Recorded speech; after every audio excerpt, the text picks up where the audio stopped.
जी हाँ दोस्तों, आज का टॉपिक है ज़मानत क्या है और ज़मानत के कितने प्रकार होते हैं, ज़मानत कैसे ली जाती है।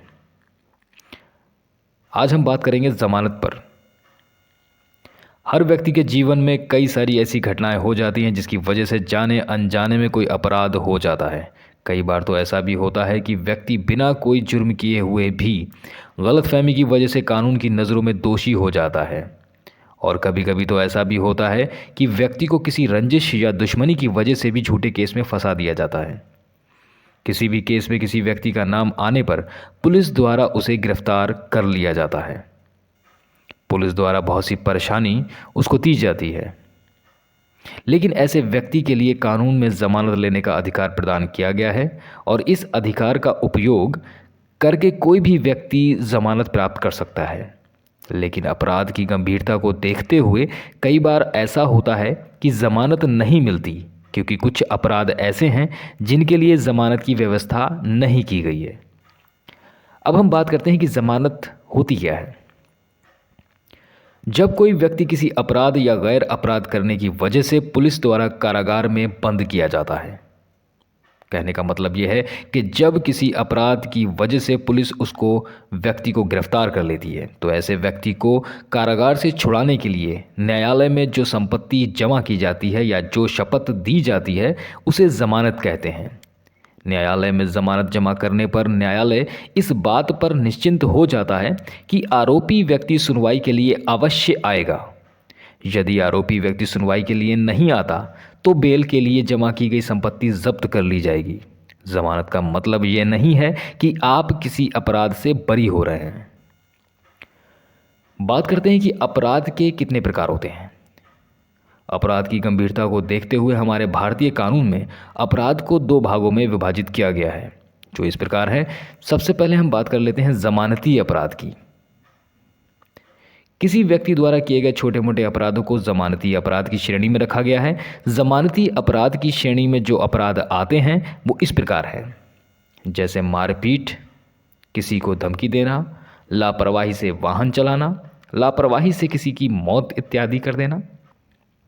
भारतीय दंड प्रक्रिया संहिता में ऐसे ही अपराधों की सूची तैयार की गई है, जिसमें अधिकतर इस प्रकार के मामले आते हैं जिसमें 3 साल या उससे कम की सज़ा हो जाती है। इस प्रकार के मामलों में सीआरपीसी की धारा 169 के तहत थाने में ही बेल देने का प्रावधान है। ऐसे अपराधों में अपराधी थाने में ही बेल बॉन्ड भरता है और उसे बेल प्रदान कर दी जाती है। कई मामले ऐसे भी होते हैं जो सीआरपीसी की धारा 436 के अंतर्गत आते हैं, जिसमें कोर्ट द्वारा जमानत प्रदान की जा सकती है। अब हम दूसरे प्रकार के अपराधों की बात करते हैं जिनको गैर जमानती अपराध की श्रेणी में रखा जाता है। भारतीय दंड प्रक्रिया संहिता में कुछ अपराधों को गैर जमानत की श्रेणी में रखा जा गया है, जिसके लिए कोई भी व्यक्ति बेल प्राप्त नहीं कर सकता है। गैर जमानती अपराध की श्रेणी में जो अपराध आते हैं वो इस प्रकार है, जैसे रेप, अपहरण, लूट, डकैती, मर्डर की कोशिश, गैर इरादतन हत्या, फिरौती के लिए अपहरण आदि शामिल हैं।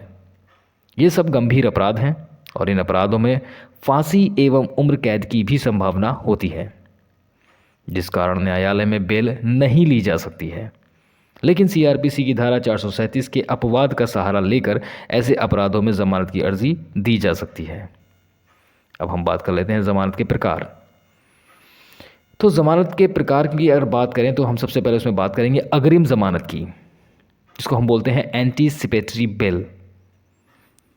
अग्रिम जमानत एक ऐसी जमानत है जो किसी व्यक्ति को गिरफ्तारी से पहले ही इस उम्मीद पे दे दी जाती है कि उसे कुछ दिनों में एक आपराधिक अपराध के लिए गिरफ्तार कर लिया जाएगा।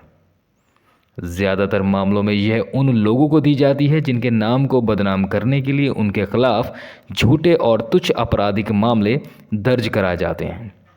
कई लोग अपने विरोधियों की प्रतिष्ठा को नुकसान पहुंचाने या उन्हें कुछ समय के लिए गिरफ्तार कराने के लिए उनके खिलाफ मामले दर्ज करवाते हैं। झूठे अपराधों से लोगों की प्रतिष्ठा को बचाने के लिए इस जमानत का उपयोग किया जाता है। गौरतलब है कि जब तक किसी व्यक्ति को हिरासत में नहीं लिया जाता या हिरासत में नहीं रखा जाता है, तब तक ज़मानत की कोई चर्चा नहीं हो सकती है। नतीजतन अग्रिम ज़मानत देने वाला आदेश गिरफ्तारी पर ही प्रभावी होता है। बता दें कि धारा 438 केवल अभियुक्त को उसकी गिरफ्तारी की स्थिति में ज़मानत पर रिहा करने के आदेश पर विचार करती है, न कि अग्रिम ज़मानत पर। यह भी बता दें कि इस ज़मानत के लिए एफआईआर की कोई ज़रूरत नहीं होती है। जब कोई व्यक्ति अपनी गिरफ्तारी के लिए मौजूद उपयुक्त आधारों का अनुमान लगाता है तो वह एफआईआर दर्ज करने से पहले ही इसके लिए आवेदन कर सकता है। सीआरपीसी की धारा 438 में अग्रिम बेल की व्यवस्था की गई है। अग्रिम जमानत मिलने पर व्यक्ति को संबंधित मामले में गिरफ्तार नहीं किया जा सकता। अब हम बात करते हैं अंतरिम जमानत। अंतरिम जमानत एक कुछ समय के लिए जमानत दी जाती है। ये किसी भी आवेदन की पेंडेंसी के दौरान अदालत द्वारा दी जाती है। यह जमानत तब तक दी जाती है जब तक कि नियमित या जमानत के लिए आवेदन कोर्ट के सामने लंबित नहीं होता है। गौरतलब है कि यह कुछ शर्तों के साथ दी जाती है जिन्हें पूरा करने की आवश्यकता होती है। बता दें कि जमानत की अवधि समाप्त होते ही आरोपी को बिना वारंट के गिरफ्तार कर लिया जा सकता है। अंतरिम जमानत रद्द करने की कोई विशिष्ट प्रक्रिया नहीं है। अगर अंतरिम जमानत की समय समाप्त हो जाती है तो इसे बढ़ाया भी जा सकता है।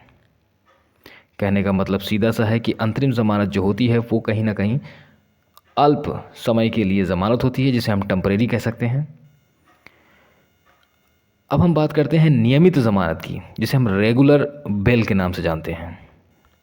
अगर किसी जुर्म में किसी अपराधी को गिरफ्तार किया जाता है तो वो साधारण या नियमित ज़मानत के लिए आवेदन कर सकता है।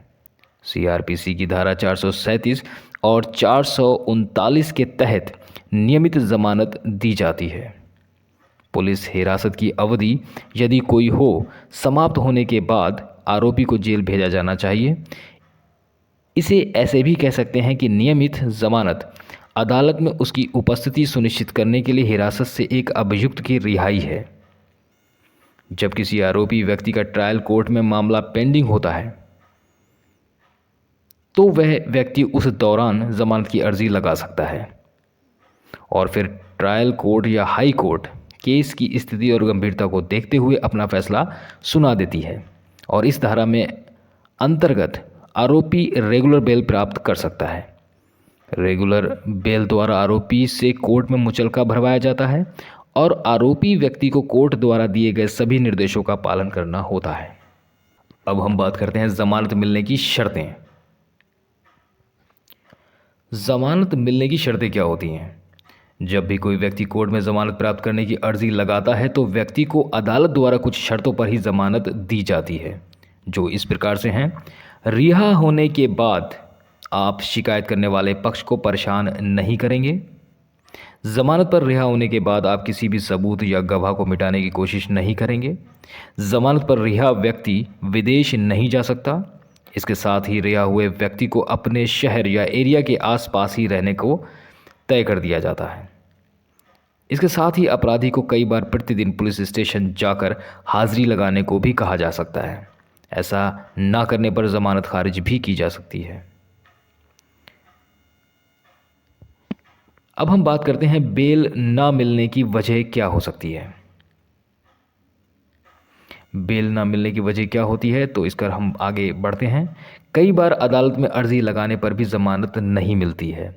इसके कई कारण हो सकते हैं। जब अदालत को लगता है कि बेल मिलने पर गवाहों को प्रभावित किया जा सकता है, आरोपी फरार हो सकता है अर्थात भाग सकता है या फिर सबूतों को मिटा सकता है, तो इस अवस्था में ज़मानत की अर्जी खारिज कर दी जाती है। इसके साथ ही मामले की गंभीर होना भी ज़मानत को प्रभावित करता है। यदि कोई व्यक्ति आदतन अपराधी है तो उसकी ज़मानत नहीं होती है। अब हम बात करते हैं कोर्ट से ज़मानत कैसे लें। किसी भी मामले में कोर्ट से बेल लेना बड़ा ही मुश्किल काम होता है, लेकिन यदि एक अच्छे वकील द्वारा सभी तथ्यों को देखकर ज़मानत की अर्जी लगाई जाती है तो ज़मानत आसानी से मिल जाती है। ज़मानत की अर्जी को लिखते समय निम्न बिंदु का ध्यान रखना चाहिए। ज़मानत याचिका में आपको यह अवश्य लिखना है कि शिकायतकर्ता ने आपके खिलाफ झूठी एफआईआर दर्ज कराई है। शिकायतकर्ता ने ऐसा क्यों किया है इसका कारण भी आपको लिखना चाहिए, ताकि कोर्ट को ये समझने में आसानी हो कि वास्तव में एफआईआर झूठी दर्ज कराई गई है या फिर सच्ची। इसके साथ ही जो स्टेटमेंट हैं, जो एफआईआर है, उसमें आप कमियां निकालकर अपने आवेदन पत्र में दिखा सकते हैं। यदि आपके खिलाफ पहले से कोई आपराधिक रिकॉर्ड दर्ज नहीं है तो आप इसको भी अपने ज़मानत लेने का अधिकार बना सकते हैं। ज़मानत के लिए आप किसी अच्छे वकील के माध्यम से आवेदन करें।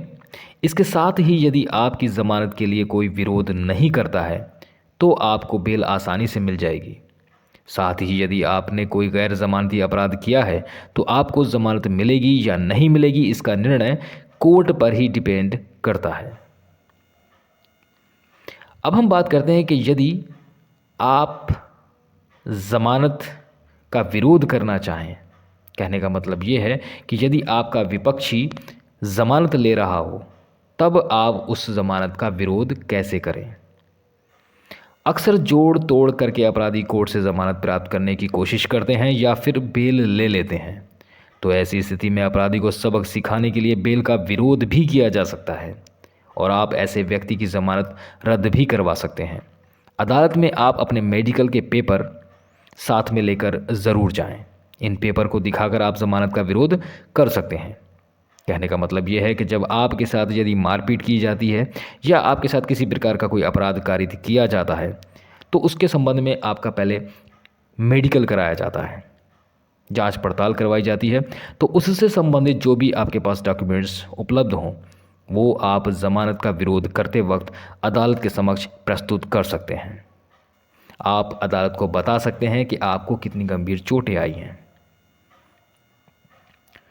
कोर्ट और बाकी सबकी बातें ध्यान से सुनें और समझें ताकि अगले व्यक्ति को लगे कि आप बिल्कुल सही हैं। यदि कोर्ट से बेल दे दी है तब भी आप बेल खारिज करने की एप्लीकेशन लगवा सकते हैं। साथ ही यदि आप बेल का विरोध करने के लिए किसी अच्छे वकील का सहारा लेते हैं तो आप आसानी से बेल रुकवा सकते हैं। अगर बेल मिल भी गई है तो भी आप उसको खारिज करवा सकते हैं।